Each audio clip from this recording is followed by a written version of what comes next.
चलिए अब अभी हम लोग शुरू करते हैं। आज हम लोग सॉल्यूशन बनाएंगे, ठीक है। तो विदाउट एडजस्टमेंट वाला चैप्टर का एक्सरसाइज का पहला क्वेश्चन हम लोग देखते हैं कैसा है। First question number 4, page number 596। Question number 4 में बोला है prepare trading account from the following balance of the trial balance of Madhav Kothari for the year ended 31st मार्च 2017। इसमें आपको ओपनिंग स्टॉक दिया है, परचेज दिया है, परचेज रिटर्न है, सेल्स है, carriage and freight, fuel and power, work manager salary, wages, sales return. आखिरी में आपको क्लोजिंग स्टॉक का वैल्यू दिया है, जिसमें दो प्राइस आपको दिया है। एक है मार्केट प्राइस जो कि 2100 एंड सेकंड है आपका कॉस्ट प्राइस जो कि 2000। अब ध्यान से सुनेंगे, जो क्लोजिंग स्टॉक होता है, क्लोजिंग स्टॉक का वैल्यूएशन, एसेट्स का वैल्यूएशन दो में होता है, एक मार्केट प्राइस में और दूसरा जो कॉस्ट प्राइस है या बुक वैल्यू है। लिया उस वैल्यू को जाता है जो कम है, ज्यादा नहीं है। जैसे कि यहाँ पर 2100 और 2000 दिया है, तो इसमें से हम वैल्यू लेंगे 2000 जो कम है। हर बार जब किसी एसेट्स का वैल्यूएशन होता है उसमें दो प्रकार में होता है, एक मार्केट प्राइस देखा जाता है उसका, और दूसरा कॉस्ट प्राइस या फिर बुक वैल्यू। अब दोनों में से जो भी कम होता है उसको हम लोग लेते हैं। समझ में आ गया सबको? तो अब हम क्वेश्चन नंबर 4 को बनाते हैं। क्वेश्चन नंबर 4, तो क्वेश्चन नंबर 4 में सबसे पहले हमको बनाना है trading account. Trading account of, यहां पर लिखा है फार्म का नाम माधव कोठारी,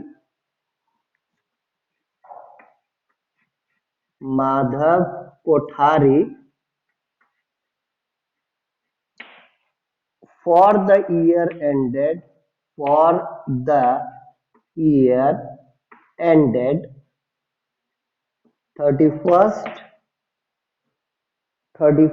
March 2017, March 2017। तो ये हमको दिया हुआ है। अब हम इसमें फॉर्मेट बना लेते हैं इसका।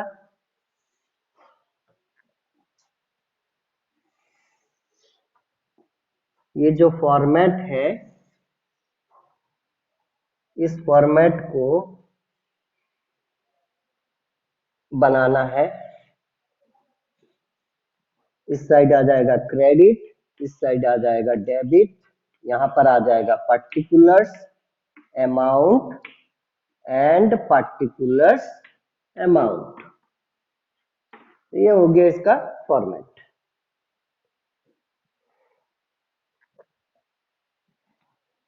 अब इस फॉर्मेट में हम देखते हैं कहाँ क्या लिखता है। अगर आप लोग फॉर्मेट को देखे होंगे कल, तो आप लोगों को समझ में आएगा। देखिए, सबसे पहले हमको लिखना है ओपनिंग स्टॉक टू और बाय। यहां पर मैंने टू और बाय लिख करके कॉमा डाल दिया है, तो हमको बार बार लिखने की जरूरत नहीं है टू या बाय। तो यहाँ ओपनिंग स्टॉक, तो ओपनिंग स्टॉक हमको कितना दिया है? ओपनिंग स्टॉक दिया है 2000। नेक्स्ट आपका आ गया परचेज। परचेज ठीक इसके नीचे आता है, परचेज है 9500। इसको बोलते हैं इनर कॉलम, इसको बोलते हैं आउटर कॉलम। तो इनर कॉलम में इसलिए लिखना है क्योंकि उसमें थोड़ा सा एडजस्टमेंट है। एडजस्टमेंट क्या है? Purchase return. उसके बाद आप देख रहा होगा परचेज रिटर्न, तो रिटर्न इसमें से माइनस होता है, क्योंकि यहाँ पर जो हम लोग परचेज रिटर्न 500 है, नेट परचेजेस हम लेते हैं। तो नेट परचेज कैसे निकलता है? Purchase less return. तो ये हो गया 9000 यहाँ पर। उसके बाद आता है आपका सेल्स।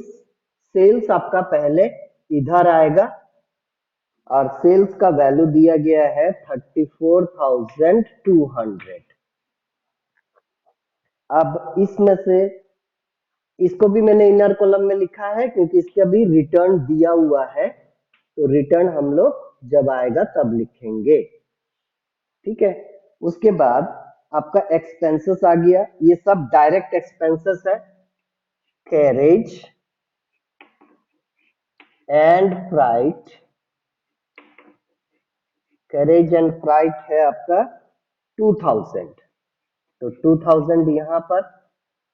इसके बाद फ्यूल एंड पावर, तो फ्यूल एंड पावर जो है वो आपका 2000 है। इसके बाद आपको दिया है work manager salary, work managers salary. तो वर्क्स मैनेजर सैलरी कितना है? 2000। उसके बाद आ जाता है आपका वेजेस, तो वेजेस आपको दिया है 3000। और आखिरी में दिया है सेल्स रिटर्न, तो सेल्स रिटर्न है आपका 200 यहाँ माइनस करके 34,000 आपका नेट सेल्स है। आखिरी में नीचे दिया हुआ है क्लोजिंग स्टॉक, क्लोजिंग स्टॉक यहाँ पर आ जाएगा क्रेडिट साइड में। तो क्लोजिंग स्टॉक आपका आएगा 2000। अब यहाँ पर ध्यान से सुनेंगे, एक चीज मैं एक्सप्लेन कर रहा हूं। यहाँ पर जो वर्क्स मैनेजर सैलरी लिखा है, अगर ये वर्क शब्द नहीं रहेगा तो ये जो मैनेजर सैलरी है ये पीएल अकाउंट में आ जाएगा। ठीक है। लेकिन अगर यहाँ पर वर्क लिखा होगा तो ये ट्रेडिंग में आएगा। तो मैनेजर सैलरी का क्लियर हो गया। वर्क मैनेजर सैलरी लिखे गए लिखा होगा तो वो ट्रेडिंग में आएगा, और खाली मैनेजर सैलरी लिखा होगा तो पीएल में आएगा। सेकंड, यहाँ वेजेस है, तो ये वेजेस का 3000 है। वेजेस और सैलरी में हल्का सा अंतर होता है। वेजेस उस व्यक्ति को दिया जाता है जो फिजिकल लेबर करता है। फिजिकल लेबर मतलब हाथ पैर का इस्तेमाल ज्यादा करता है। और सैलरी उस व्यक्ति को दिया जाता है जो मेंटल लेबर करता है, जैसे कि हम लोग दिमाग से काम करते हैं, हाथ पैर का बहुत ज्यादा इस्तेमाल नहीं होता है। तो मेंटल वर्क, मेंटली जो वर्क करता है, मेंटली मतलब यहाँ पागल से मतलब नहीं है, जो दिमाग से काम करता है उन लोगों को सैलरी दिया जाता है, और जो फिजिकल वर्क करता है उनको वेजेस दिया जाता है। तो यहाँ पर हम लोग अभी इधर टोटलिंग कर लेते हैं। तो टोटलिंग जो है यहाँ पर हो जाएगा 36,000। अब सेम बैलेंसिंग आप सबको पता है कैसे करना है, तो मैं अभी बैलेंसिंग कर रहा हूं। तो 9, 10, 11, 12, 13, 14, 15, 16, 17, 18, 19, 20। तो 20 इसमें से माइनस करेंगे तो 16,000 आएगा। तो 16,000 क्या है? आपका ग्रॉस प्रॉफिट है। तो यहां पर आपको लिखना है ग्रॉस प्रॉफिट, और नीचे ब्रैकेट में लिखना है TRFD, यानी कि ट्रांसफर्ड टू P&L अकाउंट। तो ये हो गया आपका पहला क्वेश्चन का सॉल्यूशन कंप्लीट।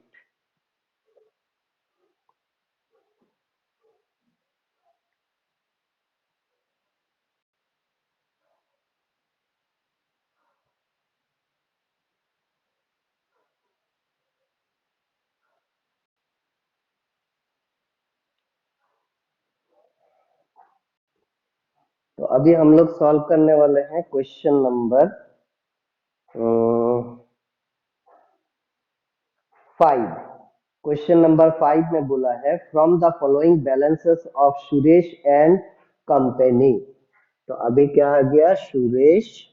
क्वेश्चन नंबर 5 है Suresh and company. Suresh and company का हमको बैलेंसेस दिया हुआ है, हमको ट्रेडिंग अकाउंट बनाना है and find the cost of goods sold. तो कॉस्ट ऑफ गुड्स सोल्ड भी हमको निकालना है। पहले हम लोग ट्रेडिंग अकाउंट सॉल्व कर लेते हैं, फिर हम दिखाते हैं आपको कि कॉस्ट ऑफ गुड्स सोल्ड कैसे निकाला जाता है। तो पहले चालू होते हैं। ओके, नाउ सी, सबसे पहले दिया है आपको ओपनिंग स्टॉक। तो यहाँ पर ओपनिंग स्टॉक, ओपनिंग स्टॉक आपको दिया हुआ है 18,000। उसके बाद आप दिया है, देखो यहाँ पर कैश परचेज क्रेडिट परचेज दिया है। तो यहाँ पर आप लोग सबसे पहले लिखेंगे कैश परचेज। तो कैश परचेज आपका है 22,000। फिर थोड़ा नीचे जाएंगे तो आपको दिखेगा क्रेडिट परचेज। क्रेडिट परचेज को भी लिख लेना है, क्रेडिट परचेज। क्रेडिट परचेज आपको दिया है 49,000। 49,000। तो हो सकता है कभी क्वेश्चंस में आपको कैश परचेज क्रेडिट परचेज अलग अलग दिया हो, दोनों प्लस हो जाएगा। 9 10 11 1 6 प्लस 1 7, ये हो गया आपका टोटल परचेज। अभी भी हम इसको इनर कॉलम में ही रखेंगे क्योंकि रिटर्न हो सकता है आगे, अगर रिटर्न होगा तो माइनस करना पड़ेगा, है भी। तो परचेज रिटर्न आपको दिया हुआ है 1000। तो यहाँ पर माइनस रिटर्न, रिटर्न हो गया आपका 1000 और इसको माइनस करने के बाद सीधा 70,000 जो है आउटर कॉलम में। अब हम लोग चलते हैं कैश सेल्स। यहाँ पर आपको दिया है कैश सेल्स।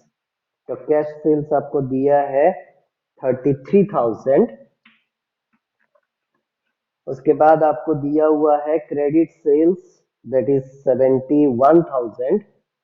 तो क्रेडिट सेल्स 71,000। अब इनको प्लस कर लें,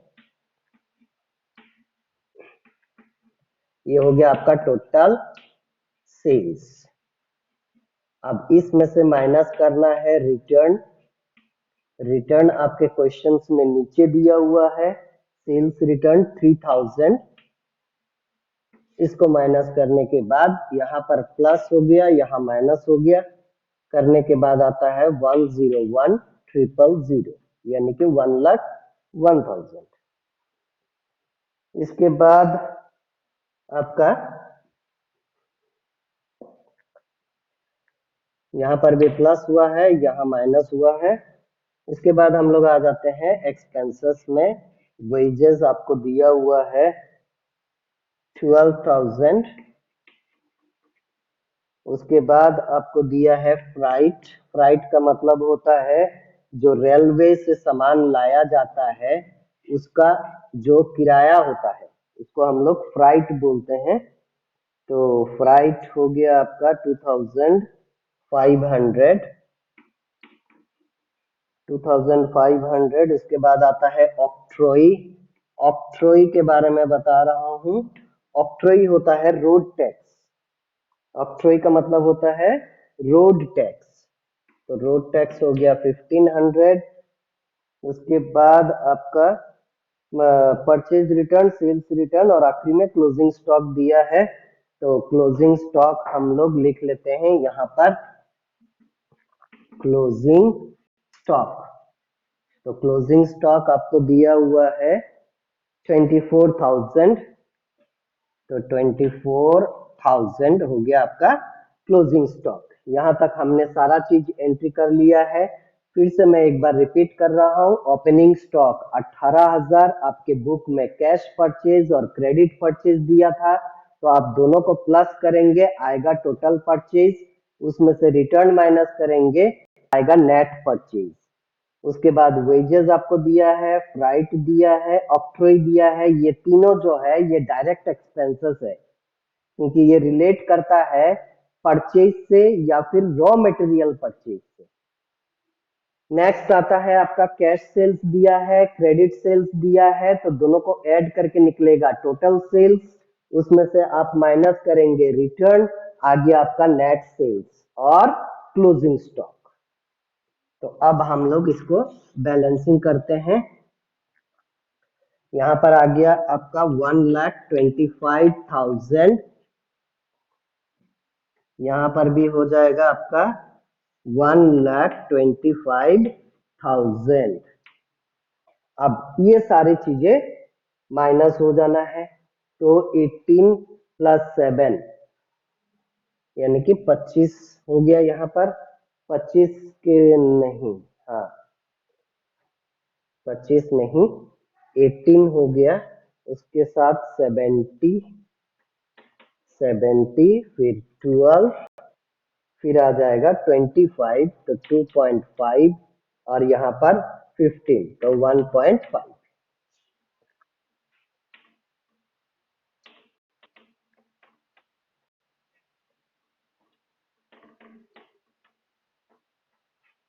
यानी कि यहाँ पर टोटल आ जाएगा, आप देखो 1,25,000 है, इसमें से माइनस हो जाएगा 104,000,000,000,000,012 यानी कि 21,000।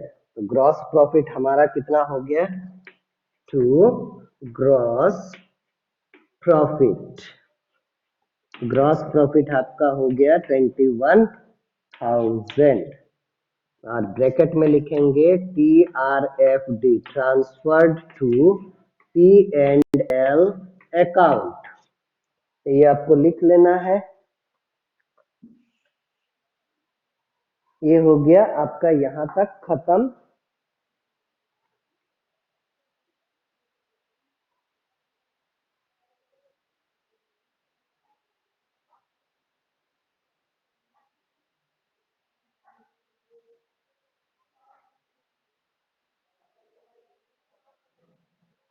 अब इसमें हम लोगों को निकालना है, बोला है cost of goods sold.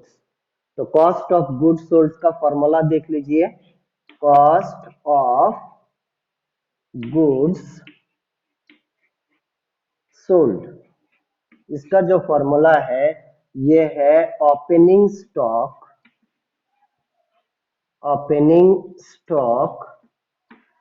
Plus net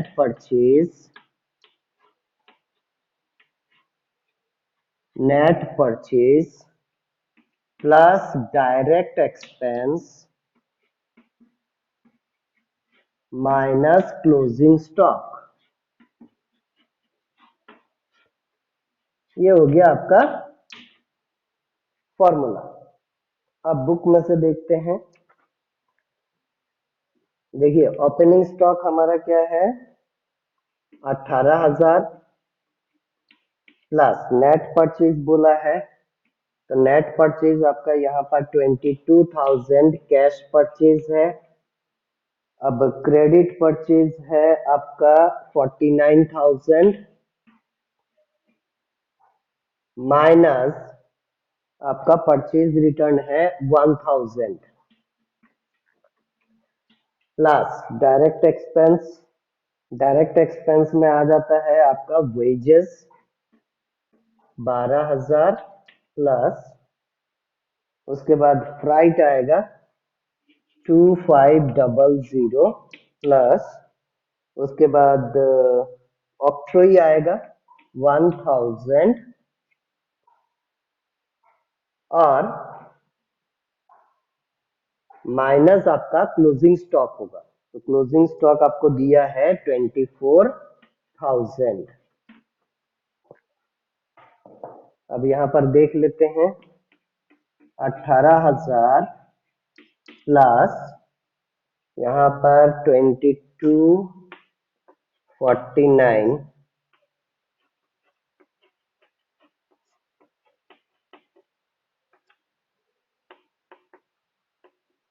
71 minus 1000 that is 70,000। तो यहाँ पर आ जाएगा 70,000 प्लस, अब डायरेक्ट एक्सपेंसेस को ऐड करना है, तो डायरेक्ट एक्सपेंसेस आपका 12,000 प्लस 2500 प्लस 1000, तो हो गया 00551, यानी कि 15,500 माइनस 24,000। अब हम प्लस कर लेते हैं फिर से सबको, 18,000 फिर 70,000 15,500, ये तीनों को प्लस कर लेते हैं। 5 8 5 13, 1 7 8 9 10। अब इसमें से माइनस करेंगे 24,000 को, तो 005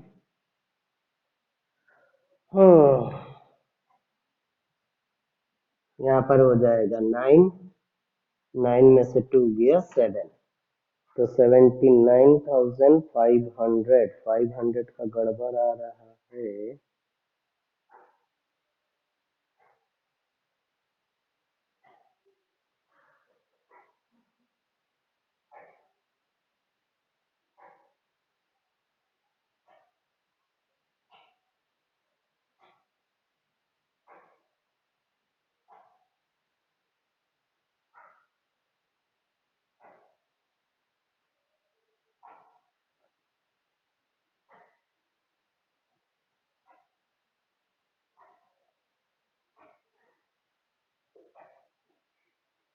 अच्छा यहाँ पर ना, यहाँ पर 1000 तो ठीक है, यहाँ पर गड़बड़ हो गया है, ये 1500 है, तो 1500 है तो ये हो जाएगा आपका 16,000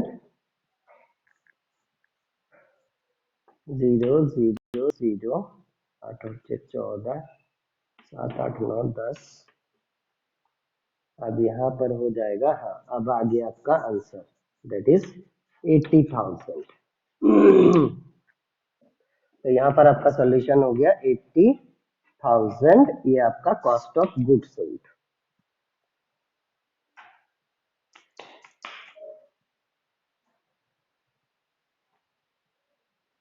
स्क्रीनशॉट ले ले सब।